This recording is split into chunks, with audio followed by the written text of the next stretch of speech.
स्वागत है आपका सॉक्रेटिस में। हम सबके घर में एक चीज़ कॉमन है, वो है गूगल।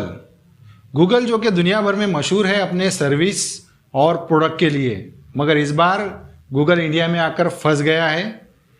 कुल मिलाकर गूगल को 1338 करोड़ का पेनल्टी लगा है इंडिया में। इतना बड़ा पेनल्टी गूगल को लगाया गया है इंडियन कॉम्पिटिशन एक्ट 2002 के अनुसार, जिसके कुछ प्रावधानों को हम अगर देखें ठीक से तो हमें समझ में आएगा कि गूगल को पेनल्टी क्यों लगी। तो इसी चीज़ के बारे में हम आज जानने वाले हैं कि गूगल को पेनल्टी क्यों लगी है। बट उससे पहले हमें जानना पड़ेगा कि गूगल को जिसने पेनल्टी लगाई है ये CCI क्या है, जिसे हम कहते हैं कॉम्पिटिशन कमीशन ऑफ इंडिया। इसने गूगल को लगभग 1338 करोड़ का पेनल्टी लगाया है। ये पेनल्टी क्यों लगा है, इसे कैसे लगाया गया है, इन सब बातों पर हम विस्तार से चर्चा करने वाले हैं। तो चलिए फिर देखते हैं। 1991 में LPG पॉलिसी के अनुसार इंडिया में फॉरेन इन्वेस्टमेंट को बढ़ावा दिया गया। इसी तरह से बहुत सारी कंपनियां इंडिया में आकर वर्क करने लगी, इन्वेस्ट करने लगी। इस इन्वेस्टमेंट से फॉरेन कंपनीज और इंडियन कंपनीज में एक कंपटीशन स्टार्ट हुआ।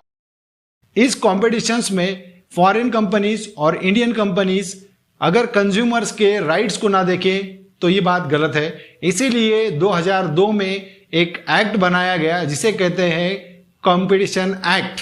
2002 के कंपटीशन एक्ट के तहत ये देखा गया कि कंपनियों के बीच के कॉम्पिटिशन्स को किस तरह से मेंटेन किया जाए, साथ ही में कंज्यूमर्स को किसी फ्रॉड का सामना ना करना पड़े। इन सब को लेते हुए इसी एक्ट को बनाने के लिए मिनिस्ट्री ऑफ कॉरपोरेट एक्ट 2002 के अनुसार इस एक्ट को बनाया गया और इसी के चलते 14 अक्टूबर 2003 में CCI मतलब कॉम्पिटिशन कमीशन ऑफ इंडिया का गठन हुआ।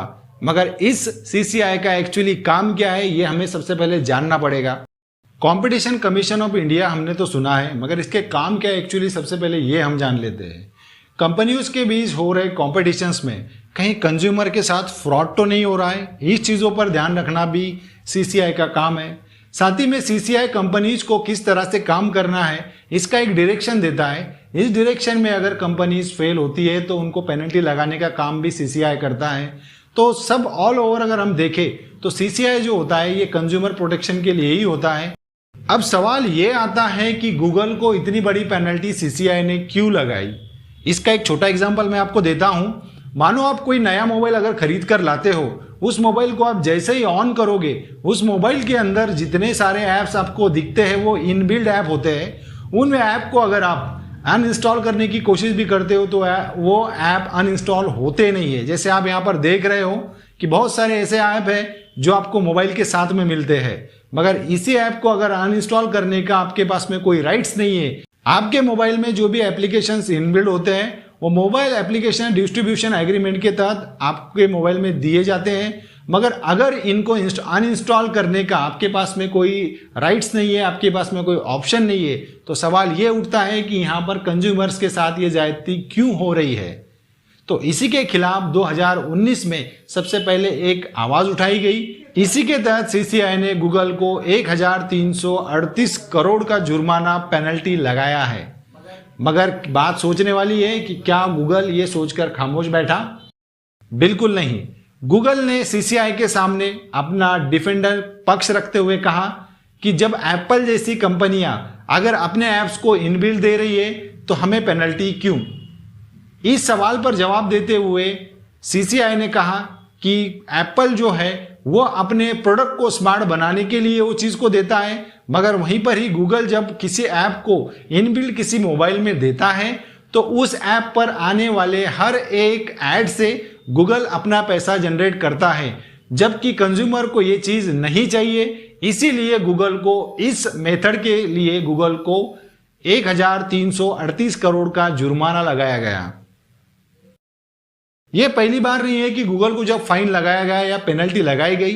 इंडिया में 2014 में भी गूगल को 10 मिलियन का फाइन लगाया गया था। CCI ने जिस तरह के इंस्ट्रक्शंस गूगल को दिए थे, जिसमें इंस्ट्रक्शन थी इंफॉर्मेशन की, डॉक्यूमेंट की, उस इंफॉर्मेशन के हिसाब से गूगल ने काम नहीं किया था। इसलिए गूगल को 2014 में भी तकरीबन 10 मिलियन का पेनल्टी का सामना कर। इसी तरह से 2018 में भी गूगल की जो ओरिजिनल कंपनी है अल्फाबेट इंच, इसको तकरीबन 135 करोड़ का जुर्माना लगा गया। इस जुर्माने का टॉपिक ये था कि जिसे सर्च बायस कहा जाता है, इसीलिए गूगल को ये पेनल्टी लगी थी। तो इसी तरह से सीसीआई जो है, इंडिया में जो कंपनीज काम करती है, वो अगर किसी कंज्यूमर के साथ फ्रॉड कर रही है तो उनको पेनल्टी लगाने का, उनको एक अच्छा डायरेक्शन देने का काम कर रही है। तो इसी तरह से हमने देखा कि गूगल को किस तरह से पेनल्टी लगी है।